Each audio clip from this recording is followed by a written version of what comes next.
Bonjour et bienvenue sur notre site de Toshiba situé à Dieppe en Normandie, sur lequel nous avons démarré nos activités à partir de 1986, à partir d'assemblage de photocopieurs. Alors depuis très longtemps, nous menons une politique environnementale sur l'ensemble des activités de notre site, avec en particulier une certification ISO 14000 depuis de nombreuses années.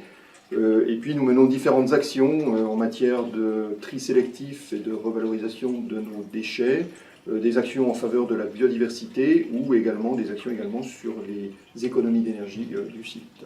Voilà, alors donc nous allons vous développer maintenant l'ensemble de ces activités qui sont menées à différents endroits sur notre site au travers d'exemples très concrets mis en application par l'ensemble de nos salariés.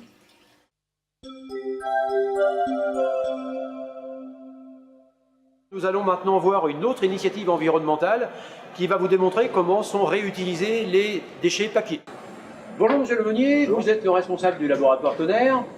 Est-ce que vous pouvez nous expliquer comment sont générés les déchets papier et surtout comment sont traités ces déchets papier par la suite? Oui. Alors le papier blanc A4 est utilisé chez nous pour valider le Tonnerre. La première partie est donc destinée aux écoles locales. Comme vous pouvez le voir, où la partie verso est réutilisée par les élèves. On peut faire un plan. C'est un petit jardin là-bas?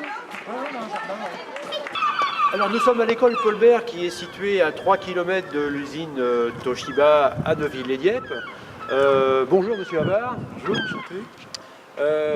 Pouvez-vous nous dire combien cette école comporte d'élèves et quelles sont les tranches d'âge moyennes pour les élèves? Oui, donc on est dans une école qui compte plus ou moins 200 élèves. C'est très régulier. Et on accueille des enfants du CP au CM2, c'est-à-dire des enfants qui ont entre 6 ans et 11 ans. D'accord. Je m'appelle Zoé. Tu t'appelles Zoé. Bonjour. Qu'est-ce que tu es en train de faire? Je dessine. Tu dessines? Et tu dessines quoi? Une usine et un ordinateur. Une usine et un ordinateur. D'accord. Sur un papier.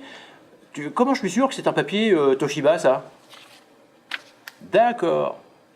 Merci Zoé. De rien. Ces actions s'inscrivent bien sûr dans une logique de développement durable et de responsabilité sociétale de notre entreprise.